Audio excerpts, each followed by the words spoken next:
Отже, нарешті настала весна, квіточки розцвітають, пташечки співають, половина людей вже ходить в шортах, інша половина продовжує ходити в пуховиках. Шарль Леклер готується до свого першого виступу за Феррарі в цьому році, а це значить, що настав час зробити планове ТО на моїй машині і заодно розказати вам про вартість володіння Audi e-tron GT. Це ТО буде трохи більш особливим і точно більше дорогим, і дуже не хочеться витрачати гроші на це під час ремонту, але я вже не їздив на 70 тисяч пробігу і треба міняти масло у редукторі. Тому так, у цьому відео буду розказувати вам про тонкощі обслуговування електромобіля і разом з вами підрахую, скільки ж я витрачаю в середньому місяць на його обслуговування та володіння. Тому пристібайтесь, має бути цікаво. Hey, go and protect your heart. Sit down, I'ma hold that line. Only know how to play my part. Say so when I make that mine. Hold that, take my time. Ну, погодка капець оманлива, поки дійшов до паркінгу, я вже тупо замерз. Sit down, I'ma hold that line. Only know how to play my part. Say so when I make that mine. Hold that, take my time. Так, ну що ж, навігатор мені малює 35 хвилин їзди по чудовим дорогам з Mario Kart, а я хочу трошечки з вами поспілкуватись і скоротати ці хвилинки їзди. По-перше, хочу передати привіт усім своїм друзям, хто кепкували з мене щодо електромобіля, блекаутів і цін на електрику. Будь ласка, тепер все змінилось. Знову весна, знову запас ходу великий, а пальне знову подорожчало. Але я зломовити не стану, навпаки хочу розказати вам про деякі міфи про електричку, що їх не треба обслуговувати, а їх все ж таки треба обслуговувати. Звичайно, автомобілі відрізняються найбільше тим, що не мають двигуна внутрішнього згоряння. Це дуже очевидно, і його не треба обслуговувати. Тобто всі ці масляні фільтри, паливні фільтри, власне олива, свічки проходять повз вас, і вам всього цього не треба робити. І точно не кожні 5, 10 чи 15 тисяч кілометрів, як ви робите з звичайної машини. Електромобіль все одно треба обслуговувати, тому що всі інші агрегати залишаються тими ж самими, типу колеса, гальма, ходова частина і так далі. Ну, як я вже казав про Mario Kart, мені здається, що після цієї зими ходову частину треба буде вже збирати по частинах. Ну, як я сказав раніше, всі ці агрегати треба, звичайно, обслуговувати. Як мінімум, з ходовою частиною треба удивлятися, чи все нормально, всі ці сальники, селенблоки і так далі, вони залишились такими ж самими, як і на машинах з ДВС. Так, ну, з ходовою частиною розібрались, давайте далі. Колеса. Все ідентично до звичайних бензинових машин, тобто колеса залишаються незмінними. Я, здається, бачив, що концерн Nokian випускав якісь спеціальні шини для електромобілів, але мені здається, що це не більше, ніж якийсь маркетинговий хід. Наступна – це гальма. І тут є невелика різниця, тому що в бензинових автомобілях вони зношуються все ж таки набагато швидше. Я думаю, що обслуговувати гальма приблизно кожні 15-30 тисяч кілометрів. Це, якщо казати про гальмівні колодки, і від 30 до 60 тисяч кілометрів, якщо казати про гальмівні диски. То на автомобілях з електродвигунами вони зношуються набагато менше. Я, в принципі, ще ні разу не міняв тут, здається, ні колодки, ні диски, тому зараз йду просто на інспекцію, треба подивитись, чи все з ними нормально. Це досягнуто за допомогою рекуперації, тому що більшою мірою автомобіль гальмує електродвигуном, а не самими гальмами. Тому так, якщо підвести підсумки, то електромобіль треба все одно обслуговувати, можливо, не так часто, як автомобіль з ДВС, і не так багато нюансів, але все одно треба робити хоча б час від часу якусь експертизу, дивитися, що все окей, перевіряти стан ходової частини, шин, ну і гальм, хоч і не так часто. І ще одне, сьогодні буде не просто звичайне ТО, сьогодні я ще хочу подивитись, наскільки деградувала моя батарея, сьогодні зроблять спеціальні заміри майстри. Тому давайте прямо зараз ставте це відео на паузу і пишіть в коментарях, як ви думаєте, який запас батареї все ще залишився. Нагадую, що машині вже майже 5 років. Я особисто думаю, що запас залишився десь в розмірі 85-87%, але ми от сьогодні поглянемо і перевіримо точно. І це теж дуже цікава тема. Батареї на електромобілях не являються суцільними, як ви розумієте, і вони складаються з багатьох маленьких батарейок. Наскільки я пам'ятаю, в e-tron GT таких аж 36, і якщо одна з таких виходить з ладу або показує якусь недостатню потужність, то її можна замінити окремо. Поки не знаю, скільки все це коштує, але хочу хоча б поцікавитись. Мені це зараз не потрібно, але можливо з роками треба буде відновлювати батареї, хочу знати хоча б порядок цін.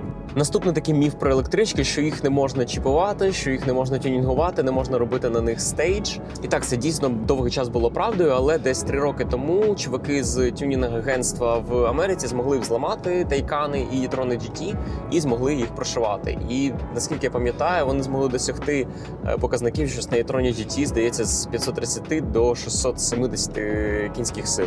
І це дуже дофіга. Це навіть більше, ніж в минулому RS e-tron GT. Але послуга ця коштувала дуже багато. Вона коштувала $3,500, і плюс треба було їм відправляти свій блок керування двигуном, і вони його прошивали, потім відправляли його назад. А тепер цей тюнінг дістався і до нас. Я вже бачив оголошення, що з цього року відомі тюнінг-ательє в Україні починають прошивати електрички, і з e-tron GT можна витиснути 730 кінських сил.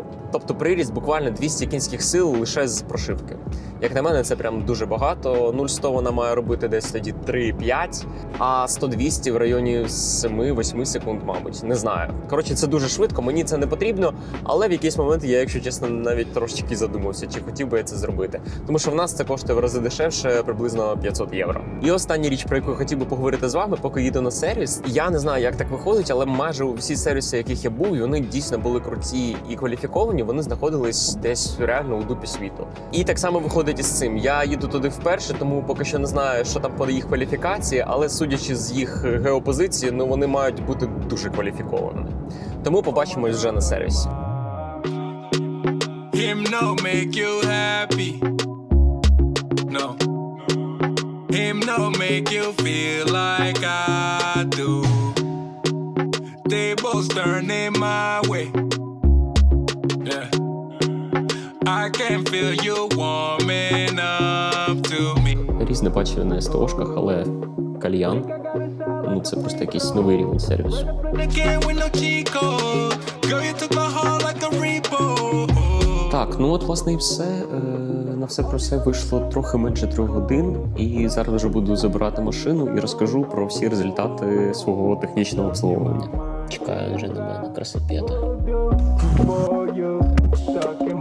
Так, друзі, я вже на місці, буду їхати додому і буду вам розказувати потроху про результати технічного обслуговування та діагностики батареї. Тому поїхали. Отже, давайте почнемо взагалі з загального висновку по ТО. Мені сказали, що машина тупо в ідеальному стані, нічого робити не треба, і я дуже радий цій новині, тому що взагалі немає зараз зайвих грошей, які хотілося б вкладати в машину, в її ремонт чи ще щось.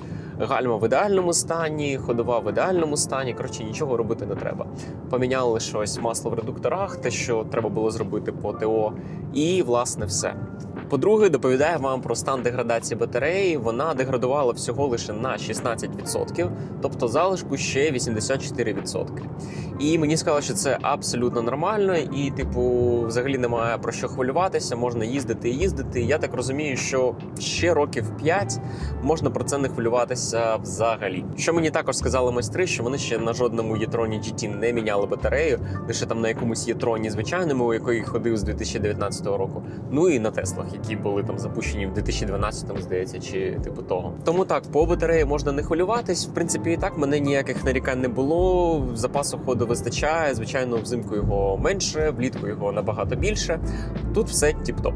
Давайте тепер розкажу вам про вартість технічного обслуговування. Загальний чек за заміну масла в обох редукторах, за саме масло, за перевірку гальмівної системи, ходової частини, комп'ютерну діагностику і діагностику батареї вийшло 11 тисяч гривень. Як на мене, це просто супер потужно, якщо порівнювати з технічним обслуговуванням бензинового авто. І зараз розкажу.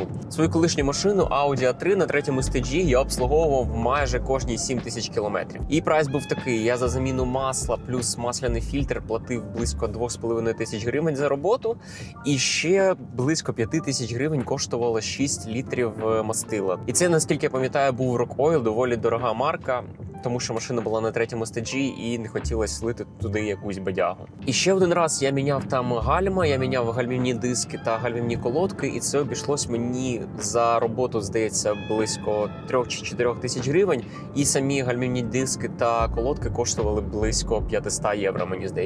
Це, звичайно, були тюнінговані диски та колодки від бренду PowerTech. І ви зараз логічно мені скажете: ну от, чого ти кажеш про тюнінговані диски, про тюнінговані колодки, про масло кожні 7 тисяч, можна ж міняти раз на 15 тисяч, можна заливати звичайне мастило і так далі. І я думаю, що я можу їх порівняти, тому що на тій машині було 350 кінських сил, що доволі немало для малолітражки, і тут 530 кінських сил, це взагалі на 180 кінських сил більше. Що та машина їхала десь 4,5 до 100, що ця їде 4 до 100, ну це реально спорткари. І як ви могли зрозуміти, на обслуговування колишньої машини я витрачав приблизно 16 тисяч на рік, і це лише на базове ТО. А якщо додати туди регламентні витрати типу заміну масла в коробці, заміна масла в повному приводі, заміна гальмівної системи, заміна катушок, заміна свічок, то там вийде взагалі інакший чек. Тому, як на мене, на електричці такого класу 11 тисяч гривень за 5 років, ну це просто копійки. Ну і поки я все ще за кермом, хочу сказати, що сервіс мені дійсно сподобався. Це не реклама, я нічого за це не отримував, ні бонусів, ні знижок, нічого. Але хочу порекомендувати вам VRS-сервіс. Дійсно все швидко, класно зробили, класна зона очікування, я зміг собі спокійно попрацювати і мене ніхто не відволікав. Єдиний мінус, про який я вже казав раніше, що всі найкращі сервіси знаходяться десь дуже-дуже далеко, і добиратись туди дуже довго.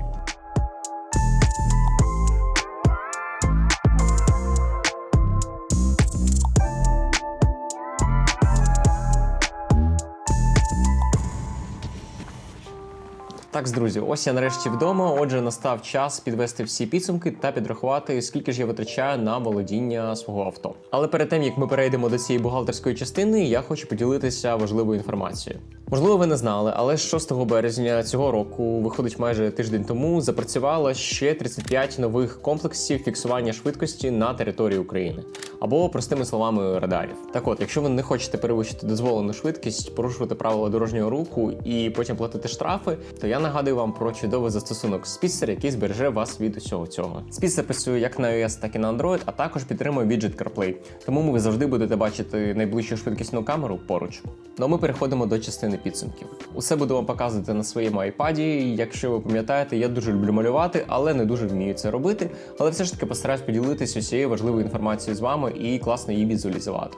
Тому поїхали. Отже, усю фінансову частину щодо володіння авто я хочу поділити на декілька пунктів. По-перше, це власне технічне обслуговування. По-друге, це усі страховки, автоцивілка, каска і так далі. Ну і по-третє, все інше. Паркінги, мийки, якісь пахучки і так далі. Я впевнений, що кожного тут буде індивідуально, але все ж таки хочу поділитися саме своїм експірієнсом. Хочу зауважити, що я не так вже багато користуюсь авто, тому ми приймемо за увагу, що я їжджу приблизно 1000 км на місяць. Я якраз маю актуальні дані, і середнє значення витрат на моєму e-tron складає приблизно 27 кВт за 100 км.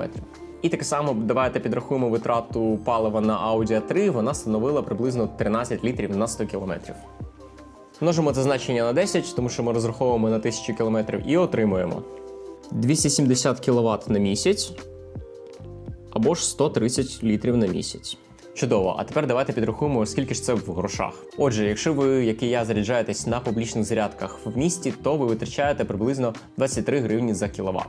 Давайте підрахуємо. Отже, сумарно за місяць я витрачаю 270 помножити на 23. Привіт, Сірі. 270 помножити на 23. 6210 гривень. А тепер давайте повернемось до бензинової А3. Якщо ви пам'ятаєте, то я заправлявся лише сотим бензином, і його вартість наразі складає приблизно 80 гривень за літр. Та все ж давайте знайдемо якесь середнє значення, тому що ці підвищення цін стались лише нещодавно. Нехай це буде 75 гривень. Отже, множимо 130 на 75 і отримаємо 9750 гривень. Чудово. Тепер давайте переходити до другого пункту – власне обслуговування. Якщо ви пам'ятаєте, то по e-tron я майже нічого не роблю, але давайте все одно врахуємо приблизно 3000 гривень на рік на заміну гуми і 2000 гривень просто на базову інспекцію. Отримаємо 416 гривень на місяць. І давайте сюди ж додамо ось це ТО, яке я зробив раз на 5 років, тобто 11 тисяч поділити на 5 років. І тут ми отримаємо 183 гривні. А сумарно отримуємо приблизно 600 гривень на місяць. А тепер давайте повернемось до бензинового авто. Лише на зміну гуми та планове ТО я витрачав, виходить, 3 тисячі плюс 16 тисяч, 19 тисяч на рік. Що на місяць буде складати 1583 гривні. А тепер давайте якимось чином спробуємо підрахувати менш часті, але все ж таки планові витрати на обслуговування. Наприклад, заміну гальм раз на нехай 5 років, заміну мастила в коробці нехай теж раз на 5 років і планову заміну, наприклад, помпи. А сумарно це буде коштувати 25 тисяч гривень, плюс десь 15 тисяч гривень, плюс 35 тисяч гривень. Отже, 75 тисяч гривень. А тепер ділимо цю суму на 60, тобто на 5 років, і отримаємо 1250 гривень на місяць. А сумарно на витрати щодо обслуговування отримуємо 2833 гривні. Наступне – це цивілка, каско, мийка і нехай буде паркінг. Цивілка буде однакова, приблизно 5000 гривень для кожного з авто. Я не оформлював каско на Audi A3, але оформлював на e-tron. І воно коштує приблизно 90 тисяч на рік. Але повірте мені, я радий кожній витраченій копійці на це каско, тому що я завжди відчуваю себе в безпеці. Ну а по-друге, не через мою вину, але в мене було вже 2 маленьких ДТП. Мені вже двічі безкоштовно поміняли передню решітку і навіть переклеїли захисну бронеплівку на бампері. Тому так, я додам цю суму в графік, але варто розуміти, що вона дуже сильно вплине на результат і далеко не кожен хоче оформлювати каско. Але я все ж таки вам рекомендую. В третьому пункті додамо паркінг, теж доволі індивідуальна штука, але я витрачаю на нього 6 тисяч гривень на місяць. І останнє – мийка. Знаю, що хтось любить детейлинги і не вилазить з них. Я знаю, що хтось любить мити машину власноруч і миє її майже кожні вихідні. А є такі люди, як я, які миють машину раз, а в кращому випадку 2 рази на місяць. Отже, підрахую сюди приблизно 1500 гривень на місяць для e-tron і десь 1200 на Audi A3. Ну, якщо звести весь дебет та кредит у цій графі, то виходить 7616 гривень на володіння Audi A3 і 7916 гривень на володіння e-tron. Або ж 15416 гривень, якщо враховувати каско. А тепер давайте просумуємо усі значення, що ми отримали, і тим самим зможемо підвести підсумки, скільки коштує володіти на місяць Audi e-tron GT, а також порівняємо це значення з Audi A3 на третьому стейджі. Отже, значення, які я отримав. 14 726 гривень для e-tron GT, якщо не враховувати каско, і 22 226, якщо враховувати, і 20 199 гривень на володіння Audi A3. І як ви бачите, я врахував сюди реально майже всі витрати, які я зміг тільки придумати. Звісно, не усі орендують паркінг, у когось, можливо, він є свій, комусь це взагалі не потрібно, і точно не кожен оформлює собі каско. Але саме ось такі значення отримав, і мені дуже цікава ваша думка, багато це чи мало, діліться в коментарях. Ну, якщо ви додивились це відео аж до цього моменту, то я буду дуже вдячний вам, якщо ви поставите лайк та підпишетесь на канал, тому що все це дуже сильно допомагає зросту каналу. А також буквально нещодавно YouTube відкрив мені можливість спонсорства, тому якщо вам дуже сильно подобається контент, який я роблю, я буду дуже радий, якщо ви його проспонсоруєте. Звичайно, це взагалі не обов'язково, але для спонсорів є невеликі плюшки, такі як закритий телеграм-канал, або ж, наприклад, ранній вихід моїх відео. Тому буду дуже радий, якщо ви підтримаєте мене навіть у цьому. Ну а з вами, як завжди, був Кирил. Як ви могли зрозуміти, володіти електричкою не так страшно. Я сподіваюся, що це відео було для вас цікавим та ви дізнались щось нове. Бажаю вам гарного дня і бувайте!